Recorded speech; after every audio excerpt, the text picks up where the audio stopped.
When everything lines up with readiness and timing, life can change swiftly. Such has been the case with our house move. We are heading south over a month sooner than we expected to.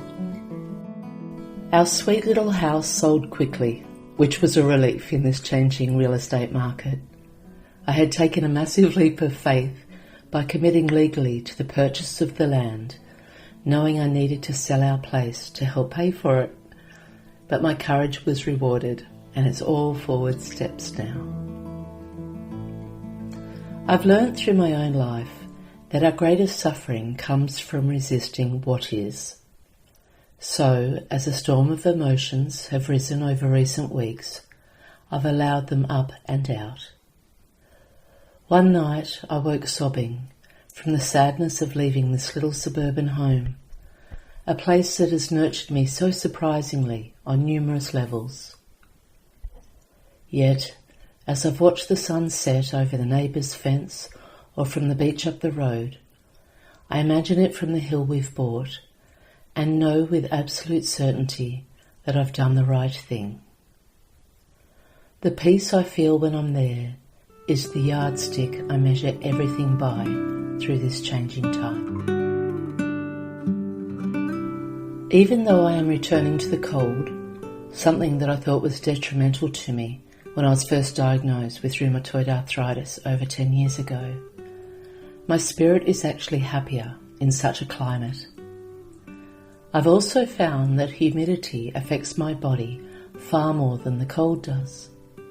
I often thrive in the cold. Maybe it's because my fair skin suffers from sunburn too easily in the heat, so I feel more free and able to enjoy the outdoors in the cold weather.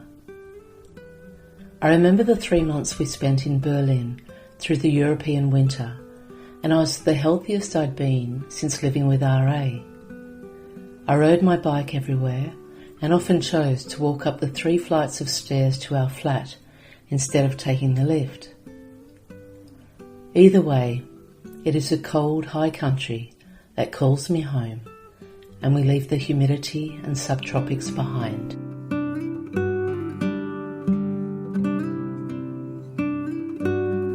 I think about all I've experienced in the 8 years since living back in the beautiful Tweed Shire, and more so, the 7 in this home.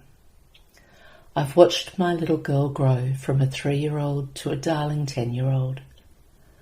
I've also learnt to accept the journey my dear body takes me on, and I've come out from behind my walls to stand in my power as both a professional and mature woman. Through all the recent reflecting, I am also reminded of how life knows our needs better than we often do ourselves. When I chose this home to buy, it was simply because it had a good-sized yard for a very active 3-year-old. I was so crippled and ragged back then that I couldn't keep up with my daughter's speed. When I saw the yard and that she could play in it unrestrained without getting out and being unsafe, that was it. I put in my offer to buy it. I hadn't factored in how beautiful the park next door was. A small pocket of old-growth forest saved from the spread of suburbia. Even though background traffic noise was always present, so were the sounds of the birds. Living next door to this park has come to nurture me in countless ways, helping to balance out those suburban factors that have drained me.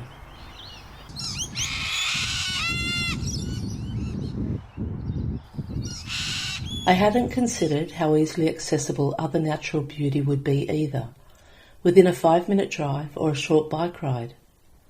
How I would glimpse some form of natural water almost every time I left the house.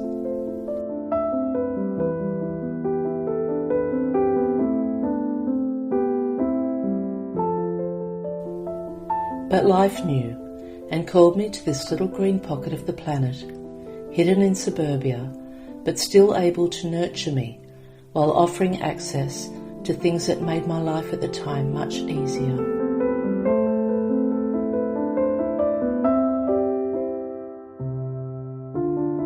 It leaves my heart aching in gratitude to be reminded how much life loves me, loves all of us, and how well it knows our needs and wants to support us. We just have to surrender and allow it to.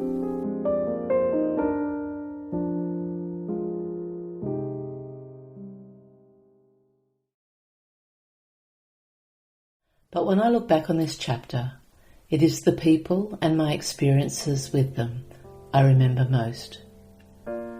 Friendships I've made through homeschooling, school, work, even though I work from home, and playgroups. Even just falling into a conversation outside a cafe has led to wonderful friendships. I've also been blessed to live near one of my longest and dearest friends through this chapter. Reconnected with a cousin or two since childhood, and had the best support team ever.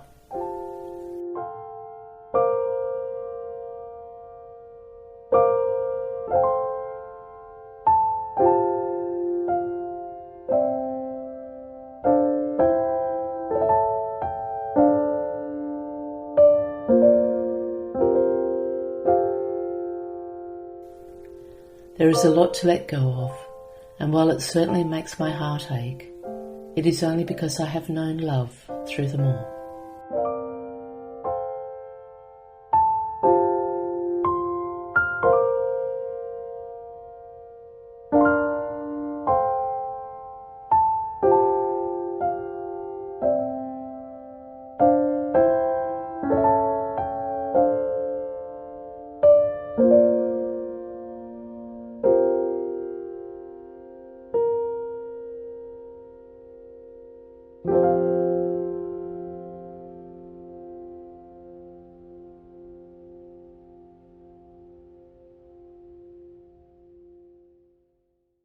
When the heart calls, it calls.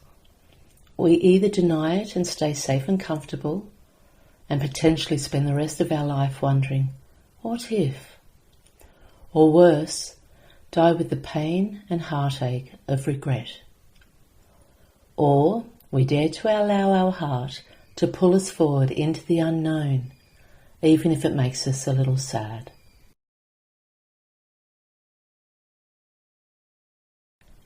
But we can also experience a quiet building of excitement.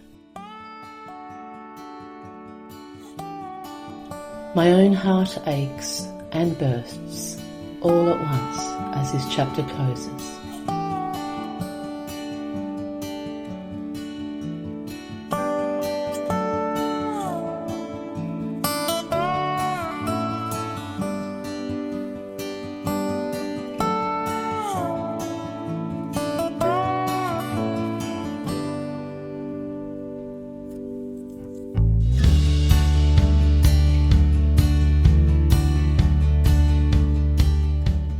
Thank you for sharing this time of transition with me. It is always my hope that by sharing my own experiences, I may leave you a little inspired to make choices that are kind to your own heart's yearning too. Following the heart requires courage and tests, for sure, but it is also how we discover what we're truly capable of. And that can be a wonderful thing.